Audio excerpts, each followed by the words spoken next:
Chapter 80, Ghosts of the Past. Ghosts of the Past. It was first day, a bright spring sun making the highest panes of the tall windows a glaring opaque white and bathing the kitchens in light, the air warm and sour with the scent of yeast. First day had been baking day for as long as Frithha could remember. She adjusted the lute at her shoulder as she stepped down into the broad airy room. The cook, Beth, bent over and peering inside one of the two long ovens that were set in either side of the huge stone fireplace, 6 bread loaves and a large tray of sweetmeal biscuits already cooling on the scrubbed table behind her. "Hello, Beth, ready for our lesson?" "Ah, and here's my little lark," Beth trilled, closing the long oven door and wiping her hands on her apron. "Right, now, hey, put that down." Frithha grinned past a mouthful of biscuit. "Too late," she laughed, spraying the table before her with crumbs as she laid down her lute and began setting out her music. "I've been practicing that Bransl you set me. I think I may have got it now. Shall I start with that?" "Ah, not just yet," the stout woman faltered, looking uncomfortable as she pulled out the chair nearest her and Frithha dropped instinctively into the one opposite. "You see, Ryan has asked me to have a word with you." Frithha was instantly on the defensive. "Look, if it's about that missing cider, I swear." "It's not about the cider, girl," the woman cut in, brusque with a manner that suggested to Frithha that they would both have soon wished it was. "I already know that Drepan has a fair idea where that's gone, if you catch my meaning. No, what I wanted to talk to you about was, well, I suppose men." "Whoa," said Frithha, almost choking on the last of her biscuit in her haste to interrupt. "Steady on, Beth. If this is going where I think it is, then say no more. Candlekeep is full of books and at least few are on biology." "Don't be daft, girl, I don't mean like that," the cook scolded, though Frithha fancied she looked rather relieved all the same. "I want to talk to you about relationships. You're of an age now where you'll start noticing things about men." Frithha was horrified. "What? I don't think so." "Well, they've been noticing you," Beth interrupted impatiently, clearly wanting the topic out, discussed and over with. "You are becoming a very fair young woman and as you get older you'll find that men will begin take an interest." "Who? What do you mean, who? Men?" "No, who's been?" Frithha swallowed, feeling her nose crinkling even as she finished. "Taking an interest?" "Ah, well, Ryan mentioned something about some of the younger monks and I did hear Light and Druis talking the other day." "Druis?"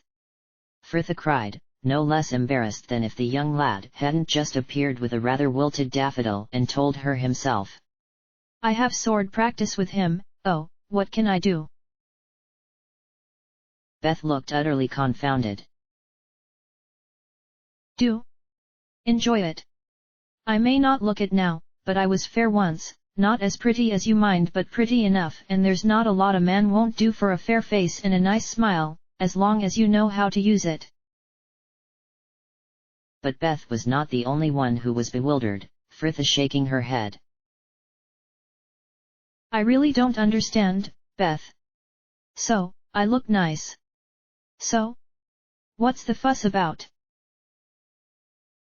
Beth frowned. "Are you trying to be clever?" "No," Frithha muttered dully, "that never ends well." "Yes, well, here in the library such things have no value whatsoever. But out there, in the world, beauty in a woman is highly prized.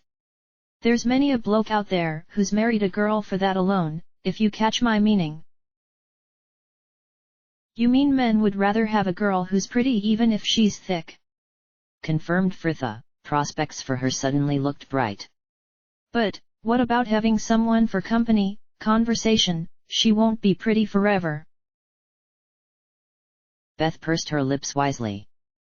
Yes, well, you'll find many things are different out there, including men thinking with things other than their heads. Fritha was bewildered and not to mention heartily disappointed. How sad a world where people were only judged on such narrow, shallow, and decidedly fleeting terms. Except. A no-man isn't like that, she blurted out defiantly, suddenly wondering where such had come from. Beth looked very interested too, the old woman leaning forward, her heavy bosom almost touching the table as she pressed delightedly, A no-man? Who's that then?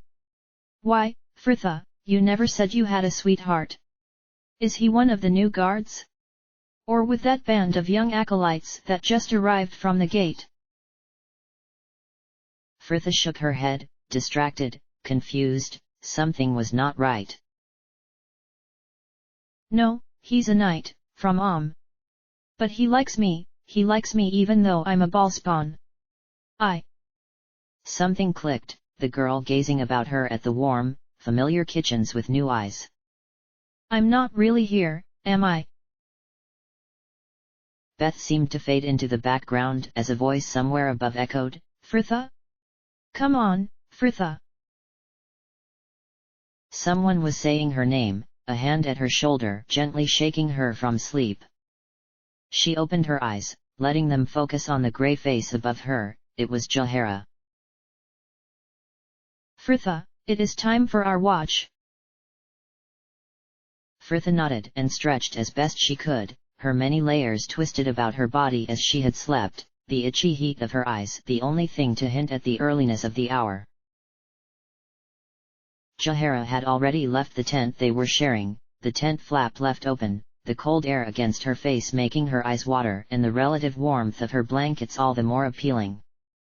But there was nothing to be done, Fritha merely straightening her tunic to pull on her coat and cloak and boots and stumble after the woman. Outside, Anoman and Valigar were preparing to return to bed for the last couple of hours, the men already risen from their places about the small pit of glowing embers, the only point of color in that otherwise grey world. The sky overhead was dark, but a watery light was hovering over the eastern hills. Fritha gazed about her at the small clearing where they had spent the night.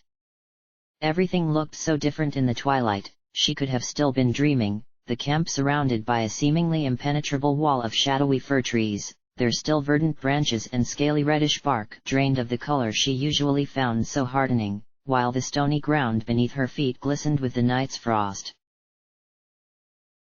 Anoman was making his way over to her, Fritha trying to raise a hand to greet him, but it took all her energy for the muttered, "Morning." She could hear the smile in his voice even as she closed her eyes to yawn into her sleeve. "Good morning, dearest, how did you sleep?" Fritha said nothing, still couldn't quite manage the words yet and just nodded groggily. A hand landed firmly on her well-padded shoulder. "There is tea over the fire. It is stewed to about the same flavor and consistency of tar, but the bitterness is quite rousing nevertheless." Fritha nodded again, just managing a mumble of thanks this time and, for a brief moment, the hand tightened at her shoulder. And then it was gone, Anoman returning to his tent with Valigar and leaving Fritha to shuffle over to join Jahara, the girl stumbling around the clearing as though drunk, her legs not quite awake yet as she made to collect some more wood for the fire Jahara was trying to coax back into life. They were 5 hard days' journey from the city with another one left still to face before they reached their destination, though there had been no encounters with bounty hunters to mar their progress. Not that Fritha was surprised, she had been cold for days now. It had snowed a few times too, but it was rarely heavy and it had not lain, Fritha often finding herself wishing she was as sure-footed as their pony as she slipped and skidded over the frozen slush, her calves aching from where she had dug in her heels for grip. Of course, it hardly helped that some days she did not feel she could safely put one foot in front of the other. She was sleeping, but with the cold in her nerves, the rest was hard to come by. The slightest noise seemed to start her from sleep and she would lay and listen for untold moments, waiting to hear it again, to identify it, to assure herself it was just the wind or some night creature and not another ambush. Anomen was right, the tea was rousing, her first sip so bitter, Fritha felt she would never stop coughing. "So, what were you dreaming about?" asked Jahara, once her throat had finally calmed. "Not one of your usual nightmares, I assume. I could hardly rouse you." Fritha nodded, carefully taking another mouthful of tea to croak. "I was back in Candlekeep. Beth was telling me about boys at Gorian's request. It was a talk we had once, when Gorian found out Druis, one of the young guards, liked me. I had been oblivious until that point." In the gloom, Fritha watched Jahara's lips twitch. "And what sage advice did your teacher offer you?" Fritha shrugged. "That men are easily led and, if you are fair of face, or even just alright and good at flirting, you can pretty much get whatever you want from them. I don't think Gorian would have approved of that stance either." Fritha added at Jahara's highly censorious look, "But then he should not have been such a coward and spoken to me himself. Luckily for all of us, I was not a very good student." The druid snorted in amused agreement and silence fell between them. Fritha reluctant to mention anything of the latter part of her dream, she felt foolish at her vehement defense of Anomen. It was strange, wondering about the people of Candlekeep, well, the ones she had liked anyway, Beth and Fierce Kian and dear old Flydia, wondering what they would think of Anomen, whether they would approve of him. Strange? It's just plain silly. Fritha sighed and took more tea. She was right, of course. What did it matter? She would likely never see them again. They were as dead to her as Gorian was. And as for Anomen, "Fritha." Fritha started, Jahara's eyes reflecting in the firelight. "Sorry," she murmured, pulling her cloak about her, "I was just thinking." The woman seemed to need no further explanation as to what would be occupying her thoughts, and they sat in silence until the eastern skies warmed to a pale yellow and the others rose to join them. The group set off a couple of hours later. After so many days traveling, packing up the camp was an exercise in efficiency, everyone going to their own set tasks, taking down the tents and preparing the breakfast, all cogs working together in a well-oiled mechanism. Today's journey would take them through the last of the foothills and to the pass that would lead them into the Wind Spears proper, the day after bringing them to their contact, Garen's, holding and the task that had brought them so far across They stopped just after high sun for a quick meal, no one even taking the time to sit, the group just eating as they stood in twos and threes before the wide ravine that was the beginning of the pass, the steep hillsides still bearing the hardy fir trees, though more sparsely than before. Fritha stood at the tree line watching the clouds overhead grow ever darker as she absently fed a carrot to the pony at her side. "How is he bearing up?" asked Anomen behind her, and Fritha turned to receive a round of the waybread Valigar had unpacked. "Who, Toffee?" she confirmed, glancing down to the beast that, even after 5 days hard travel, had yet to bite, kick, or deliberately try to move when they made to load him. "Oh, fine, he's very well behaved," she added in a sigh. Fritha missed Donkey. Anomen just smiled and they ate in silence, the sharp air somehow making the bread all the more flavoursome. The dry stodgy dough was sour and hearty, Fritha feeling quite content as stood listening to the chatter of the crossbills in the branches above her and the quiet murmur of the others in conversation on the opposite side of the wide path. It began as a clatter in the air about them, the clouds above finally releasing a deluge of hail, and there was a scramble across the path as the others hurried under the trees. Fritha just threw up her hood. "At least it's not snow," she muttered to the clouded sky, unable to help a smile at the man stood next to her, the hail bouncing off his breastplate. "You're rattling like an box." Here, Anomen instructed quietly, tugging her sleeve to encourage her a step closer as he brought his shield over them both.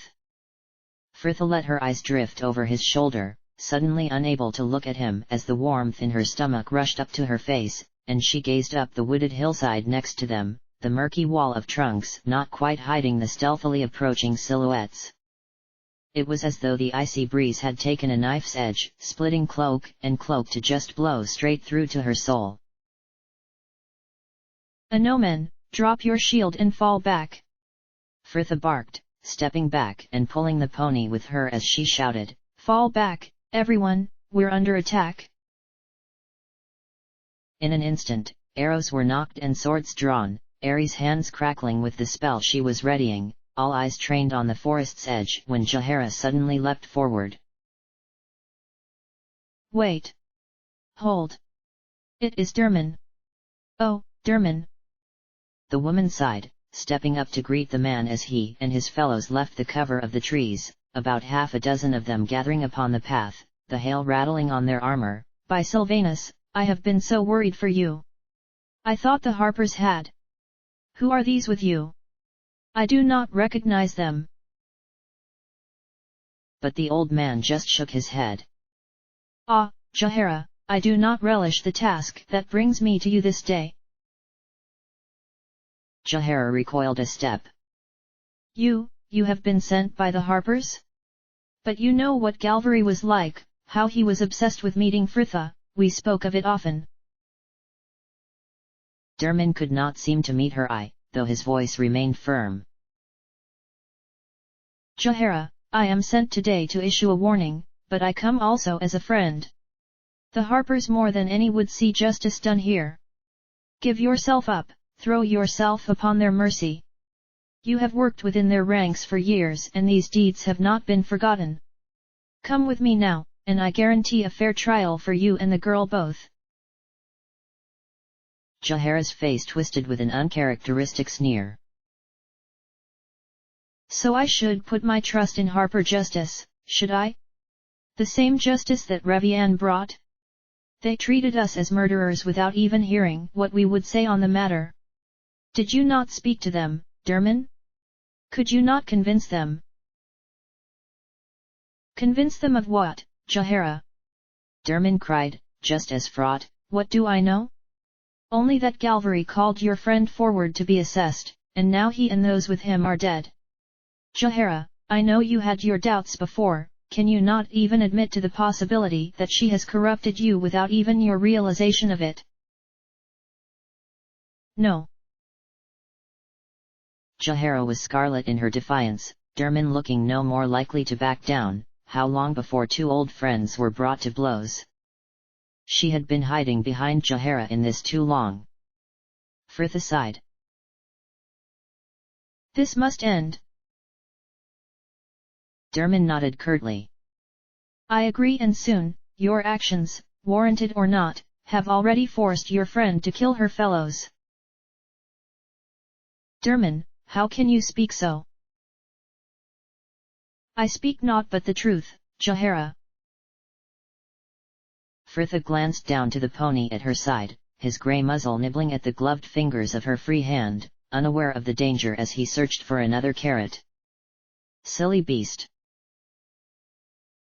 He is right, Jahara.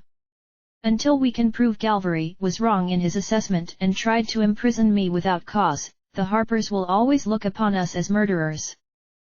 Fritha drew a deep breath, voice resonating with an authority that just dared objection.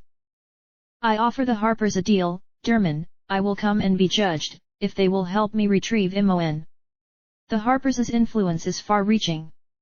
Have the cowled wizards release her, or find this spell hold, or just give me the rest of the coin I need and I will get her myself. When Imoen is back with me, I will come and accept your tests and your judgment. Jahara and Anomen's predictable outrage was instant. Fritha, no. Are you mad? They will lock you away. But theirs was not the only dissent. Derman was staring across the path at her and, for a moment, there was only silence and the faint patter of the lightly falling hail. I cannot accept your offer. You were right, Jahara, I see it now. You have a good soul, godchild. Galvari was so sure there would be something, some taint, some dark shadow on her spirit that we could exploit, that we could exaggerate enough to convince the seniors. And after you killed him, I will admit, I was quite convinced of it too. Fritha gave a faintly bitter laugh, the whole situation already too wretched for her to manage more. Yes, well, I'm afraid Galvari caught me on an off day. Jahara was shaking her head, staring at the man as though she had never seen him before. Galvari, you were in league with him all along? I trusted you, Derman. You convinced me to bring Fritha before him. Why? Answer me. Galvari needed that promotion, oh, not for the reasons you think, he cared little for the glory of it. But as a herald, his influence would have grown, and with it the chance to change this land for the better, the chance perhaps to save countless lives. You do not understand. Things are happening, here and all over Faerun, the wheels that Baal set in motion so long ago are gathering momentum, and, if they are not halted now, they never will be. All the children are seeds of chaos and evil, whether they mean to be or not. Your imprisonment may have seemed injustice, but it was for the greater good. Greater good? Greater good? Fritha repeated, shrill in her temper, the excuse for supposedly moral men to commit unspeakable horrors, and still pat themselves on the back afterwards, smug in misapprehension that they are still working for the right side. Sacrifices must be made. Oh, and it's funny how such sacrifices invariably affect others rather than yourselves. Your noble sacrifice has seen many of your fellows dead. The greater good, ha! Who can predict what will come with such accuracy to be able to justify what evil should be committed now? I say, let this next step be the best one you can make, and the future unfurl as it may. And what is your next step, Baalspawn? Fritha hefted the sword in her hand, glancing briefly to Jahara as she answered, return to the Harpers. Tell them of Galvari's plan, you need not mention your own involvement, if you are too much of a coward to face it. Have them rescind the bounty on us. I cannot. You mean, you will not? Spat Jahara. Derman sighed. Jahara, I know our paths may be different now, but we still work for the same cause. The woman shook her head. I do not know you, Derman. You have lost your way, and I will not join you in your folly. The folly is yours here, Jahara, and many more than you would suffer were I to allow it. I am sorry, but if you will not stand with me, then you will die by her. Jahara lowered her staff at him, her eyes bright. So be it. Valigar took the first kill, the arrow he had been holding half drawn, all that while raised and released in a heartbeat. The man it hit, gurgling on his own blood as the arrow passed straight through his throat to hit the shield of the man behind. An encouraging slap to his hind quarters, and the pony bolted down the slope, Fritha not watching where he went as she closed the gap between her and Anomen, ready to take advantage of his shield. The Harpers were closing in, Valigar falling further back as he readied another arrow, he and the tiefling before Aerie, guarding her as she summoned her magics, the girl keeping up a continuous chant as she both traced a complex pattern in the air with a hand and scratched a corresponding symbol in the dirt path with her foot. Jahara was locked in a fierce fight with Derman, the druid being kept on the defensive, blocking the flurry of sweeps and thrusts as the man tried to get his blade past her guard, another of the Harpers hoping to use the distraction to sneak a blade into her back. Her peripherals just caught the movement though, the woman turning one way as she brought the staff across her in the opposite direction, the blow disarming him in one strike and likely breaking his arm as well, Minsk stepping up to finish his with a thrust through his chest. Fritha was still working on the theory that they had orders to take her alive, at least initially, and was making no retreat, a no-man guarding the flanks she seemed happy to disregard and keeping the harpers from getting in the midst of their group, the clashing weapons igniting with ice-blue sparks as Ares' spell swelled to its crescendo. Back with Jaehaera, the tables had turned, the druid on the offensive ever since a sly swing at an old leg wound had left Derman limping slightly, and she was pressing her advantage, the man flagging with every blow he was now forced to catch upon his sword. It was just a matter of time, though their fight was cut short. A piercing crack split the air as Ares finally struck her staff into the glowing rune at her feet, and a great gust of hot wind howled over them. Frithha covered her face as dust and grit from the path was blasted across her, though her reaction was nothing to that of their enemies, their screams echoing about the hillsides like the cries of the damned, as though their souls were being torn from their very bodies. The wind died, leaving only a faint trace of sulfur, and one by one the harpers just collapsed where they stood. Frithha whistled through her teeth, at a loss for anything more descriptive as she gazed at the body-strewn path, Ares looking almost stricken by the power she had unleashed. I've never tried that before, the runes hold much more power than I had first expected. Valigar said nothing, though his frown would have been impossible to miss. Derman was still alive, though just barely, the man twisting his broken body to gaze up at the woman stood over him. You have doomed us all, Jaehaera, he croaked, victorious in that, even as he lay defeated. You and that ill-gotten god's pawn. You know nothing, Derman, nothing. But it was too late, he was dead.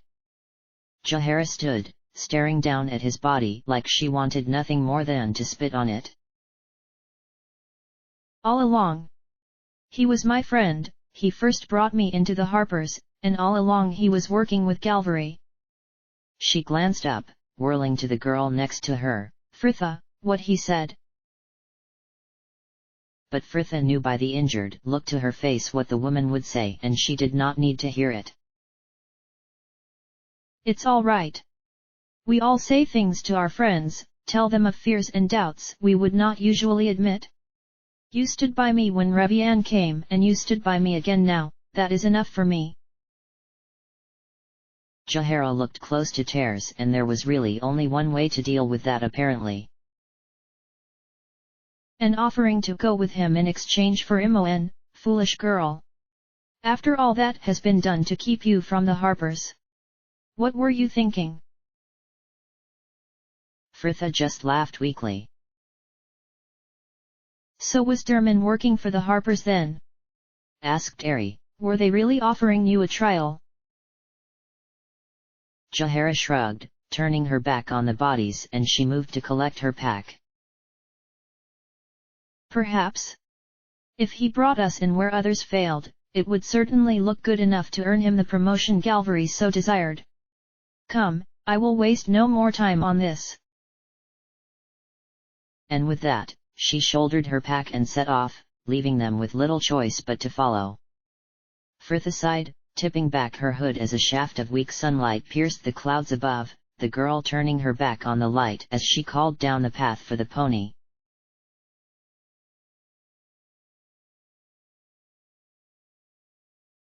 Anomen sighed quietly, even his breathing tempered as he sat, painfully aware of the body next to him, mere inches between them.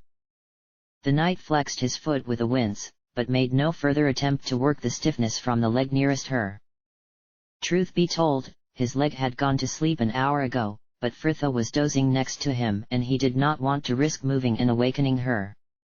It had been the same for days now, ever since they left the city really, Frithha nerves rising as they left the relative safety of Athkatla's walls, and just as certainly as she would come and sit by him of an evening, an hour or so later would find her fallen asleep where she was sat. As for he and Frithha, nothing much had changed between them, everything returned to that time before he had told her, except that now she knew of his affections and would still come and talk and laugh and look at him with shining eyes. Anomen had to admit, he could not recall being happier, he only wished he could say the same for her. He knew she was not sleeping well and he felt he likely knew the reason too, the girl muttering something about bad dreams when he had first asked her of it, clearly unwilling to elaborate further, and Anomen had pressed her no more. She was likely having another now by her frown, but she needed the rest and he did not wake her, his eyes drifting from her to take in the camp about them. They had stopped in the pass they had spent the latter half of the day traveling through, the group climbing out of the ravine to find shelter from the howling winds on the steep hillside, the fir trees growing too closely to pitch their tents, and though the canvas was strung taut above them, it would be a very cold night. Across from him, Ari and Herr Dallas were sat similarly on the other side of the fire, though both were awake, the elf leaning upon her swain as she read, and he braided narrow sections of her hair, seemingly just for the pleasure of it. Next to them, Valigar was checking his bowstring, Jahara poring over the map of the wind spears with Minsk as they discussed the likely areas where the bandits they had been summoned to rout could be holding camps. A sharp intake of breath next to him, and Fritha was awake, hands already at sword and scabbard before she seemed to realize where she was and relaxed again, leaning back again the trunk with a shuddering sigh. Anomen took a moment to hide his frown. Another dream. Fritha shrugged and nodded. Harpers, swords, box, same old, same old. Anomen sighed, pained that even sleep gave her no respite. You know I would protect you with my dying breath. She smiled slightly. Well, that's very nice of you, Anomen, but I think I would much rather you beat a strategic retreat and survive to come rescue me later. Anomen laughed in spite of himself, the girl leaning forward to rest her chin on her knees, and he reached out to lay a reassuring hand upon her shoulder, rubbing a thumb along the back of her neck. Fritha sighed tiredly. What are you trying to do? Write your name in the dirt? Not at all, your neck is too slender.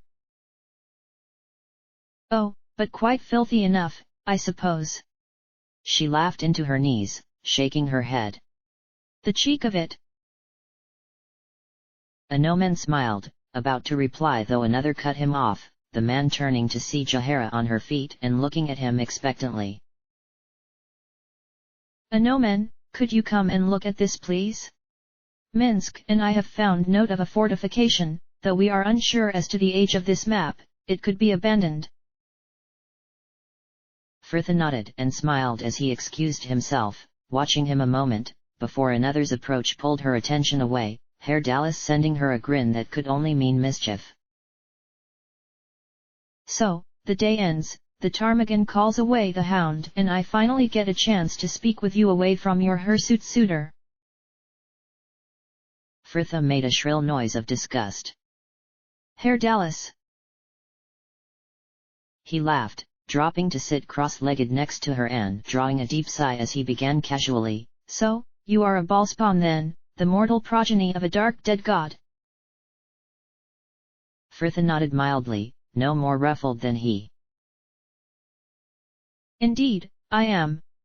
You seem rather well informed of the thing. The tiefling shrugged. Ari gave me the benefit of her knowledge after Derman and the others were dispatched. The time of troubles and Bal's plan for rebirth from the seeds of his children, she seems to think it quite the tragedy. And I suppose you see it as a good thing. No, I see it as I see my own heritage, just a thing. Fritha smiled. We are ever of one mind. I'm surprised, though, no one told you of it before now. You did know the Harpers were after me, didn't you? Oh, yes, but the way it was put led me to understand it was for more a crime of action than blood. And you didn't think to ask anyone of what I was accused? She cried with an incredulous amusement, but the tiefling merely shrugged again. No, what did it matter? I trust your judgment better than some lawmakers. Whatever you did or did not do, you would not have done so lightly and I am happy to stand by you. Fritha said nothing, just smiled and dipped her face against the blush, feeling almost embarrassed by such unwavering loyalty so freely given. Herr Dallas seemed to understand though, for he smiled as well, nodding across the camp to where a Noman was now frowning over the map with Jahara. But what of our knight, how does he see his lady's ancestry? Frithha sighed, leaning forward once more to rest her chin on her knees. I believe it saddens him, but only in the fact that others take a more hostile stance, as you have seen. I am surprised. Love has made quite the change in him. Frithha snorted wryly. Oh, he knew of my heritage long before any of that. He has known for months. I am surprised, Herr Dallas repeated with much more conviction. It seems I have misjudged him, though I must admit, I still do not understand how he appeals to you. Her smile was slight and almost wistful. He is kind and he cares for me, really cares for my well-being. It can be intoxicating. And more than that, he makes me feel safe, something I could not truly appreciate until everyone wanted me dead. I sit next to him and I feel as though there is nothing in all Toril that can touch me. She thought Herr Dallas would laugh and tease her, but, in the end, he just smiled. Well, it is pleasant to see such affection blossoming, though you have certainly picked a time for it. He laughed, pulling his cloak about him as another gust of icy wind stirred the branches above them. I can guarantee it is the only thing within 100 leagues of here which is. Frithha just shook her head, taking in the frigid, barren landscape with distant eyes. No, this is our season, we would not suit the spring. So your plans have not changed? The girl shrugged. How can they? Imoen is still taken, I am still hunted by harpers and watched by vampires, and a Noman is still a knight of the order with the duties that entails. Herr Dallas smiled dryly. You have entered into the thing with more resignation of its end than a doom guard. No, Frithha refuted with a dull sigh, you will see I am not reveling in it. Go now, go and sit with Ari, let me have a glimpse of summer. End of chapter.